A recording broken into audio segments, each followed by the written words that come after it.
नमस्कार मित्रों, मैं आपका मित्र दीपक तनेजा आप सभी का स्वागत करता हूं आपके सबसे लोकप्रिय चैनल योर कालचक्र में। मित्रों, आज फिर हम आदरणीय उत्तरा दीदी के साथ एक बहुत ही महत्वपूर्ण उपयोगी विषय जो कुंडली के सारे रिजल्ट्स को अनदेखा करने पे वो पूरे रिजल्ट्स को बदल देता है। और अगर कोई व्यक्ति जो अच्छा विद्वान है इनका अनदेखा कर देता है और वो उसके हिसाब से भविष्यवाणी करता है तो अक्सर वो गलत हो जाती है। तो ये बहुत महत्वपूर्ण विषय है। मेरा सभी से आग्रह रहेगा इसके एक एक शब्द को ध्यान से सुने। तो मैं आप सभी के सहयोग से आदरणीय उत्तरा दीदी का स्वागत करता हूँ। नमस्कार दीदी, आपका स्वागत है। नमस्कार दीपक जी। दीदी, हम जब कुंडली का विश्लेषण कर रहे होते हैं तो अक्सर मैंने ये देखा है कि अनिष्ट ग्रह जो होते हैं उनको अगर सही से हम अगर आकलन नहीं कर पाए, जो कुंडली की पूरी योगों को भी खराब कर रहे होते हैं, अक्सर वो जो आकलन हमारा गलत बैठ जाता है तो उसकी वजह से सारे के सारे जो हमारे हम भविष्यवाणी करते हैं या हम कोई भी विश्लेषण करते हैं वो गलत हो जाता है। तो आज आप हमें सिखाएं कि कुंडली में अनिष्ट ग्रहों को कैसे देखा जाता है और क्या प्रभाव डालता है। एक्चुअली जब हम कुंडली सबसे पहले देखना शुरू करते हैं या कोई भी ज्योतिषी, तो उसको ये चीज समझ लेनी चाहिए कि सबसे पहले कुंडली में वो ये पता लगा ले कि कौन कौन से ग्रह कुंडली में उस व्यक्ति को अच्छा फल देने वाले हैं और कौन कौन से ग्रह खराब फल देने वाले हैं। अगर वो इन दोनों चीजों को डिफरेंशिएट कर लेगा तो वो फलित बहुत अच्छी तरह करेगा। अक्सर ऐसा होता है कि कुंडलियों में कुछ ही ग्रह होते हैं जो पूरी तरह से अच्छा फल देते हैं और कुछ ग्रह होते हैं जो पूरी तरह से खराब फल देते हैं। बाकी जो ग्रह रहते हैं वो मिले जुले परिणाम देते हैं, मिक्स रिजल्ट्स देते हैं। तो हमें इस चीज को बहुत सावधानी से पता लगाना चाहिए कि मेरी कुंडली में कौन कौन से ग्रह तो अच्छा फल देने वाले और कौन कौन से खराब। अक्सर जो हम देखते हैं वैदिक ज्योतिष में तो त्रिषण और आय, त्रिषण आय एक शब्द आता है।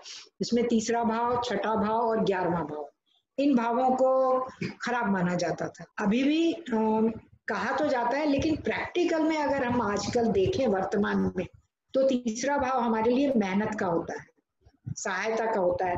छठा भाव हमारे किसी भी कार्य को करने की क्षमता हमें देता है, नौकरी करते हैं, कुछ भी काम करते हैं, है ना। और 11वां भाव जो है हमें लाभ देता है। तो वर्तमान समय में जो है मानदंड त्रिषण और आय के बदल गए हैं। अगर ये तीनों भाव मिलते हैं, कोई एक ग्रह इनका सूचक होता है या एक से अधिक ग्रह मिलकर इनका सूचक बनते हैं, तो वो व्यक्ति को उसकी मेहनत में सफलता का फल देते हैं, सफलता का फल चखाते हैं।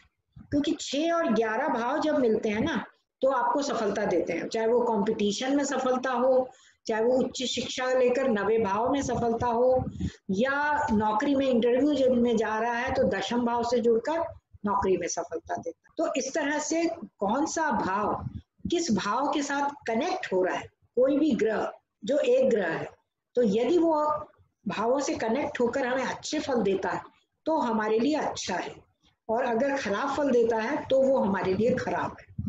अब जैसे हम छठा, 8वां और 12वां, ये तीनों जो हैं दुस्थान हमने कुंडली में माने कि ये दुस्थान है, अकारक भावों के स्वामी है, अकारक भाव हैं, और ये जो हैं हमें दुख देते हैं, चिंताएं देते हैं, रोग देते हैं और हानि पहुंचाते हैं। रोग जो है छठे भाव से देख लेते हैं, 8वें भाव से चिंताएं, परेशानियां, और 12th हाउस से हानि। तो इन भावों के स्वामी एक तो जहां जाकर बैठते हैं वहां परेशानी करते हैं उस भाव से जुड़कर, और अच्छे भावों के स्वामी यदि इन भावों में आकर बैठते हैं तो अच्छे भावों का जो फल होता है वो भी कम कर देते हैं।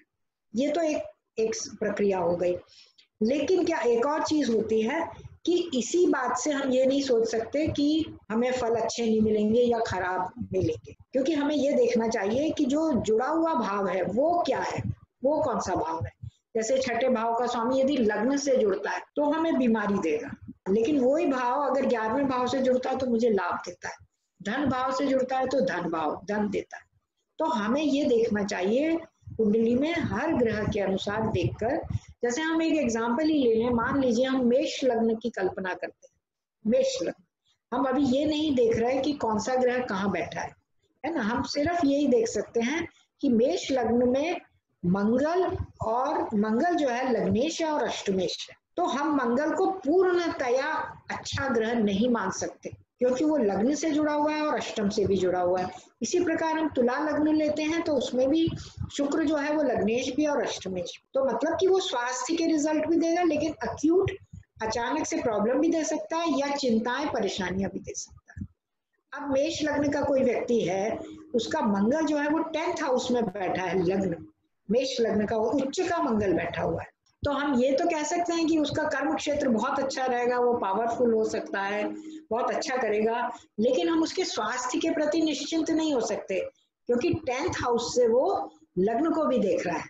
तो लग्न को मजबूत तो करता है, लेकिन वो अष्टमेश होकर भी लग्न को देखता है, तो वो ब्लड से रिलेटेड बीमारियां, चोट लगना या दुर्घटनाएं, ये भी वो प्रदान करेगा, मतलब वो दोनों तरह के फल देगा। तो जो ग्रह दोनों भावों के स्वामी होते हैं, उनके लिए हमें प्रिपेयर रहना चाहिए कि वो हमें दोनों तरह के फल देंगे, हम उसको श्रेष्ठ नहीं मान सकते।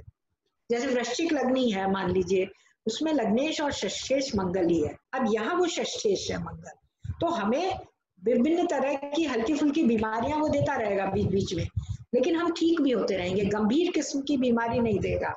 और एक चीज और हमें देख लेनी चाहिए कि जो लग्नेश और षष्ठेश या लग्नेश और अष्टमेश है, वो लग्न पे बैठा है या छठे या 8वें भाव पे बैठा है, ये हमें देखना चाहिए कि वो बलवान कहाँ हो रहा है, क्योंकि दोनों भाव में वो स्वग्रही होगा, है ना। मंगल यदि लग्न पे है तो भी स्वग्रही है, और यदि छठे भाव में है तो वो भी स्वग्रही है।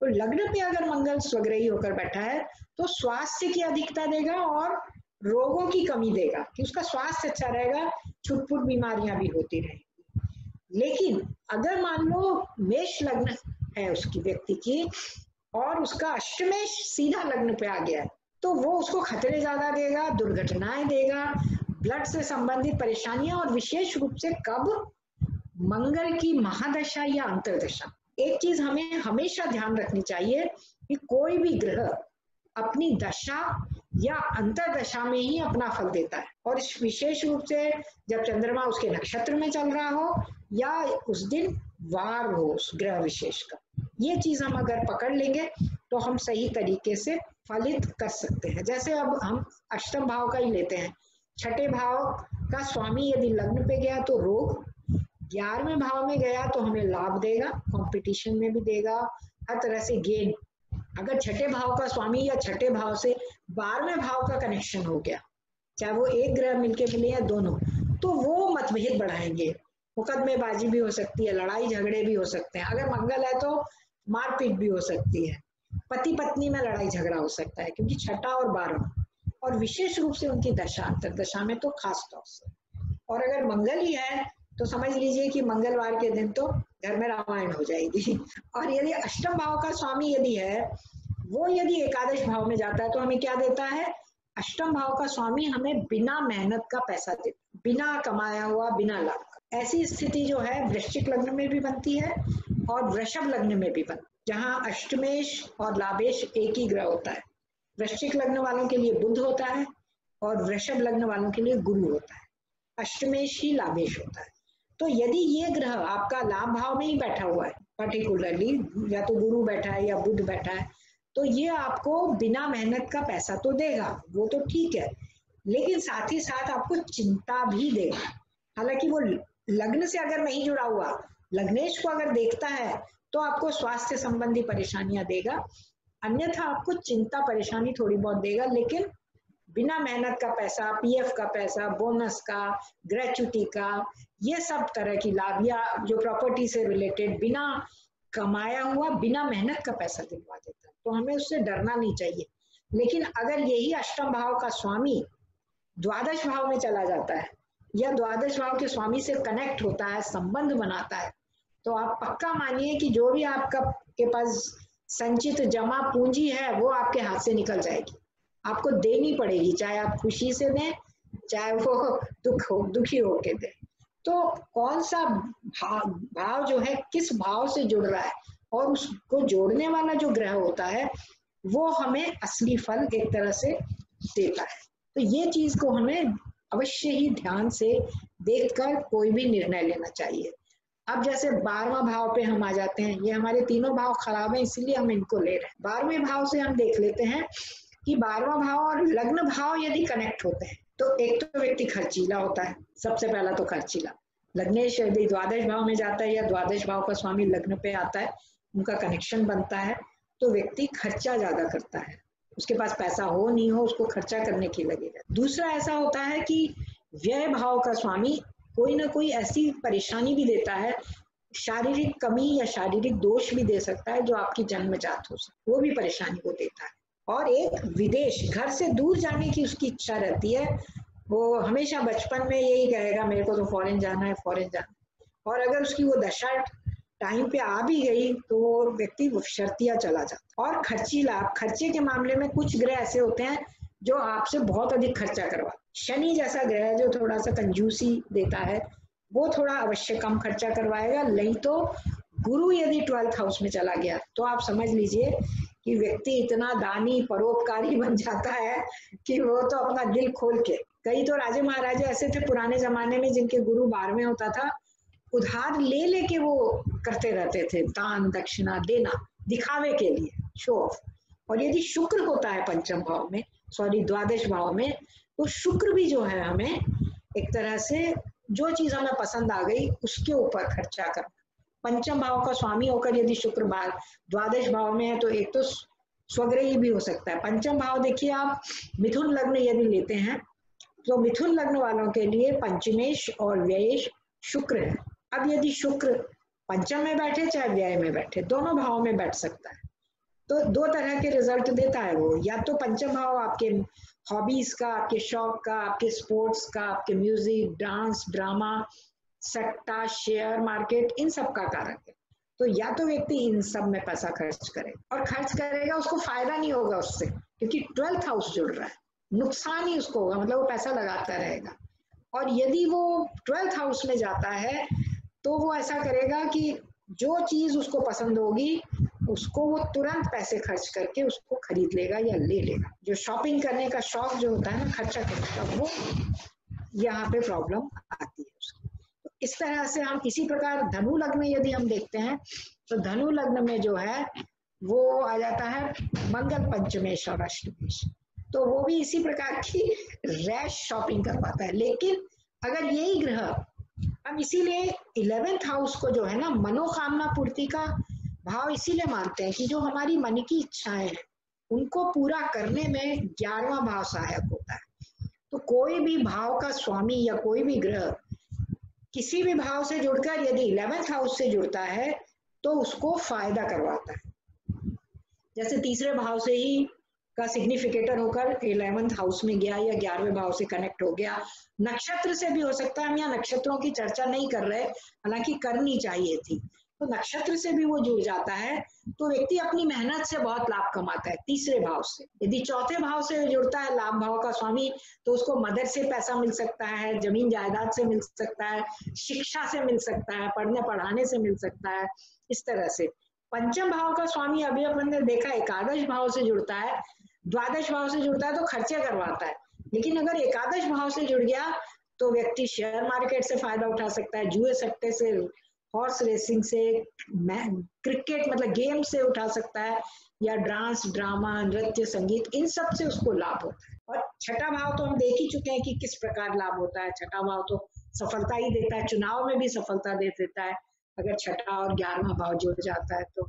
सप्तम भाव यदि जुड़ता है एकादश भाव से तो हम ये कह सकते हैं कि एक तो उसका जो लाइफ है, वैवाहिक जीवन है, वो सुखद रहेगा।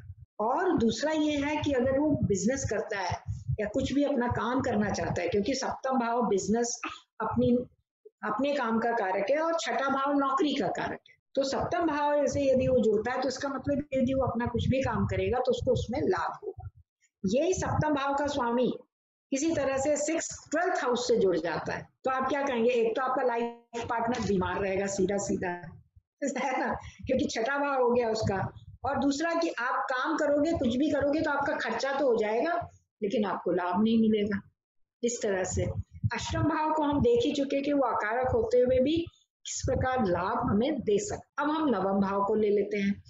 नवम भाव का स्वामी यदि अष्टम भाव से जुड़ता है ना, मिथुन लग्न की कुंडली में अष्टमेश और नवमेश है शनि, तो वो एक तो पढ़ाई लिखाई में परेशानी करता है, एक तो या व्यक्ति का गुप्त विद्याओं की तरफ बहुत रुझान हो जाता है। और यदि अन्य योग अच्छे बने हुए हों तो वो पढ़ाई लिखाई तो करता है लेकिन ब्रेक लग के, क्योंकि अष्टम भाव जो है नवे भाव की उच्च शिक्षाओं को रुकावट डालते, तो दोनों ही वो काम एक साथ कर सकता है। लेकिन यदि नवे भाव का स्वामी 12वें भाव से जुड़ता है ना, जैसे मेष लग्न में गुरु है या तुला लग्न में बुध है, दोनों लग्न हो गए, तो इनमें ये जो ग्रह है एक तो इनका कॉम्बिनेशन ही बन जाता है 9वां और 12वां। ऐसे व्यक्ति जो हैं घर से दूर तो जाना ही चाहते हैं या जाते ही हैं, अगर उस समय वो गुरु के कोई ग्रह जो है गुरु के नक्षत्र में है या स्वयं गुरु उसकी दशा चल रही है, या फिर वो उच्च शिक्षा के लिए विदेश भी जा सकते हैं या वो विदेश में जाके रह भी सकते हैं। तो यहाँ पे जो 12वां भाव 9वें भाव से जुड़ता है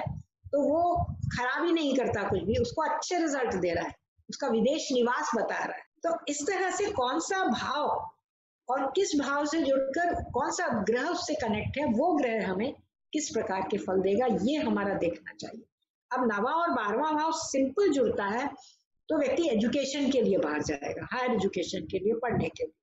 लेकिन अगर 10th हाउस भी साथ में जुड़ जाता है या 3rd हाउस भी जुड़ता है तो पक्की बात है कि वो दूर जाएगा, घर से दूर जाएगा और नौकरी के लिए जाएगा, लंबी यात्रा करेगा नौकरी के लिए, क्योंकि 10th हाउस जो है वो उसकी प्रोफेशन से जुड़ा हुआ है। तो इस तरह से कोई भी भाव किस भाव से जाकर जुड़ रहा है, जो ग्रह है किस तरह से कनेक्ट कर रहा है, उसको देखते हुए हमें आगे चलकर जो है, अब जैसे सिंह लग्न है और कुंभ लग्न है, ये 2 लग्न हमारी रह गई थी, इनको भी हम ले लेना, क्यों छोड़े। इसमें जो है बुध एक तो बहुत अच्छा ग्रह है सिंह लग्न वालों के लिए, लाभेश भी है और एकादशेश भी है।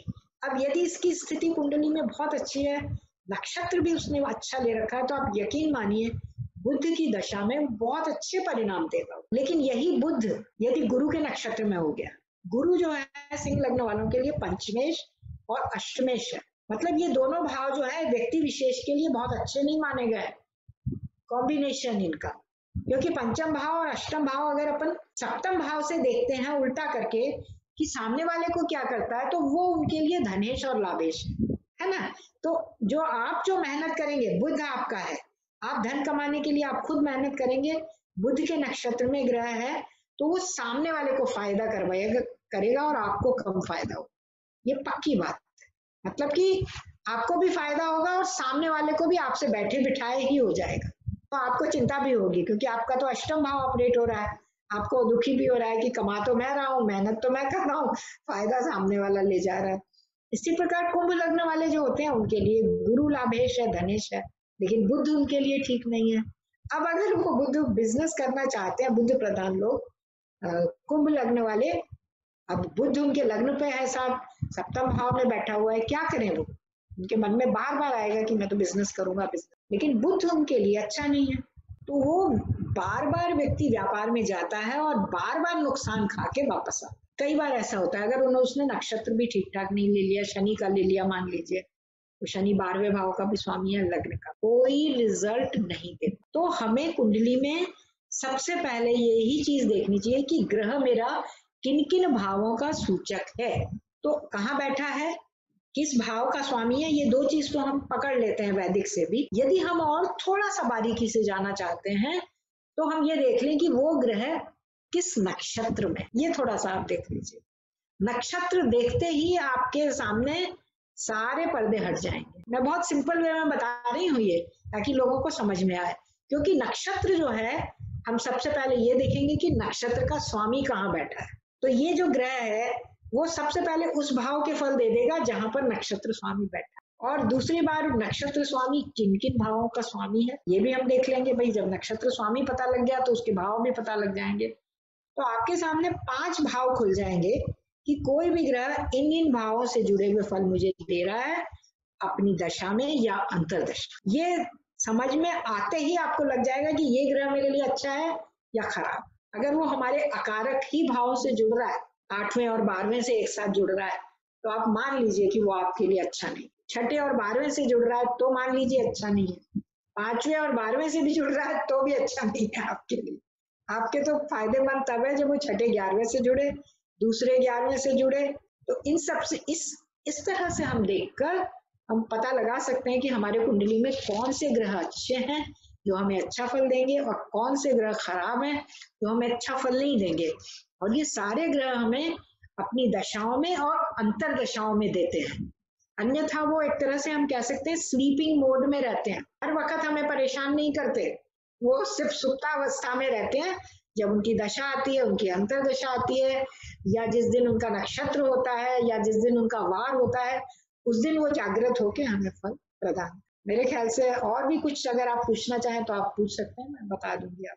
बहुत बढ़िया। मैं मतलब बहुत अच्छे से आपने एक एक पॉइंट किया। देखिए, नैसर्गिक काल पुरुष कुंडली को भी आपने लिया और तात्कालिक जो ग्रहों की स्थिति को भी बीच में जोड़ते हुए आपने उनका पूरा सम्मिश्रण किया है। बहुत ही मैं मानता हूं कि आपने अपनी तरफ से सब पॉइंट्स, जो सबसे ज्यादा इंपॉर्टेंट पॉइंट्स थे, वो सारे डाले हैं। दीदी, यहाँ पे मैं थोड़ा सा एक चीज और यहाँ पे जोड़ना चाहूंगा। चीज मैं अपना भी कुछ पॉइंट्स रखना चाहूंगा। जैसे कि हम जानते हैं कि अगर ये आपने जितनी बताई ये बातें तो सब इंपॉर्टेंट है, इनमें से किसी बात को भी हम अनदेखा नहीं कर सकते, लेकिन साथ में दृष्टि संबंध युति योग जो बनेगा उसका प्रभाव भी जोड़ना है साथ में। जी बिल्कुल, बिल्कुल सही कहा आपने, बिल्कुल सही कहा। ये दृष्टि के ये संबंध, जो जो दृष्टि आपने पॉइंट्स रखे हैं ना, ये सारे A to Z पूरे यूज करने हैं। उसके बाद जो युति योग का जो संबंध बना के, जो जैसे कहते हैं ना कि जब हम वो कहते हैं किसी टाइप की कोई बहुत सारी चीजों से, इंग्रेडिएंट से कोई सब्जी या कोई चीज बनाते हैं, तो सारी चीजों के रिजल्ट जब निकल के आते हैं तभी टेस्ट का पता चलता है। तो उसी तरह से इसका रिजल्ट भी तभी हम एनालाइज कर सकते हैं कि कोई भी प्लेनेट हमें एग्जैक्टली क्या रिजल्ट दे रहा है। ये सारे पॉइंट्स के साथ साथ योग युति दृष्टि, इनको अगर हम पूरी सही तरीके से देखकर अंदाजा लगा लेंगे और उनके कारक तत्वों का सही उपयोग कर लेंगे, तो आप एक्यूरेट, बिल्कुल प्रिसाइज आप बता सकते हैं कि एग्जैक्टली क्या हो रहा है और क्यों हो रहा है। एक चीज मुझे इसी बात पे याद आई, अच्छा कि आपने ये याद दिला दिया कि जैसे ही हम कुंडली खोलते हैं, हमें सबसे पहले हमारी नजर ग्रहों पे ही जानी चाहिए कि ग्रह जो हैं कहाँ कहाँ बैठे हुए हैं और वो उच्च के हैं कि नीच के हैं, स्वग्रही हैं कि शत्रु क्षेत्रीय हैं कि नीच के हैं। ये हमें सबसे पहले फर्स्ट ग्लांस में देख लेना चाहिए। और कौन कौन से ग्रह किस किस ग्रह से युति कर रहे हैं या दृष्टि संबंध बना रहे हैं, एक दूसरे को देख रहे हैं या एक दूसरे से द्विद्वादश हैं या षडाष्टक है। ये चीजें हमें सबसे पहले अच्छी तरह से देख लेनी चाहिए कुंडली में। और उसमें हम अभी कई लोगों का प्रश्न आ जाएगा अगर हमने एक पॉइंट छोड़ दिया कि राहु केतु के बारे में हम क्या करेंगे। तो राहु केतु के बारे में मैं आपको यही बताना चाहती हूँ कि राहु केतु जो है जिस भी ग्रह के साथ युति करते हैं उसी को रिप्रेजेंट करते हैं। सबसे पहले युति जो है राहु केतु के लिए इंपॉर्टेंट है, क्योंकि उनका कोई आकार नहीं है, कोई घनत्व नहीं है, कुछ भी नहीं है, वो छाया ग्रह है। तो जिस ग्रह के साथ बैठते हैं बस उसी के ही हो जाते हैं। तो सबसे पहले वो युति युति वाले ग्रह का फल देते हैं। यदि युति नहीं है उसकी, तो जो ग्रह उसको देख रहा है उसके रिप्रेजेंटेटिव बन जाते हैं, उसके एजेंट बन जाते हैं। यदि वो गुरु देख रहा है उनको, तो वो गुरु के एजेंट बन जाएंगे। शनि देख रहा है तो शनि के, यदि मंगल देख रहा है तो मंगल के बन जाएंगे। और यदि कोई ग्रह देख भी नहीं रहा हो, कोई युति भी नहीं कर रहा, तो वो जिस राशि में बैठे होते हैं उसके स्वामी का प्रतिनिधित्व करते हैं। उसके स्वामी का मतलब, जैसे मीन राशि में बैठा है राहु, तो समझ लीजिए कि वो गुरु का एजेंट है। यदि मकर राशि में बैठा है तो समझ लीजिए वो शनि का ही एजेंट है। हम जो फिक्स करके रहते हैं कि शनिवत राहु और कुजवत केतु, ये एक नियम है। लेकिन ये जिस ग्रह के को देखते हैं, जिस ग्रह के साथ युति बनाते हैं, जिस ग्रह की राशि में होते हैं या जिस राशि के में होते हैं, उसके स्वामी के प्रतिनिधि का काम करते हैं राहु केतु। इसीलिए राहु केतु को बहुत पावरफुल माना जाता है। तो आप राहु केतु को जब भी प्रिडिक्ट करें तो उनको इस दृष्टिकोण से रखते हुए करें, ना तो उनको पूर्णतः खराब कहें कि अरे राहु की महादशा आ गई, ये तो बहुत बुरी है, ये तो दुष्ट है, ऐसा नहीं सोचें। और ये देखें कि वो किस ग्रह का प्रतिनिधि है, किस ग्रह का एजेंट है, और वो ग्रह हमारी कुंडली में क्या महत्व रख रहा है, वो अच्छा है या खराब है। अगर वो अच्छा है तो राहु बहुत अच्छे फल देगा, अगर वो खराब है तो राहु केतु खराब फल। ये चीज हमें अवश्य ध्यान में रखनी चाहिए। तो यहाँ पे सभी ग्रहों के नैसर्गिक और तात्कालिक जी गुणों बिल्कुल। को आधार बना के, और उनको प्रभाव में क्या क्या ग्रह प्रभाव दे रहे हैं और ले रहे हैं उनसे, इसको सही से अंदाजा लगा के सही से उसकी गणना करके ही आप विश्लेषण करेंगे तो आप कुंडली के विश्लेषण में कहीं गलती नहीं करेंगे।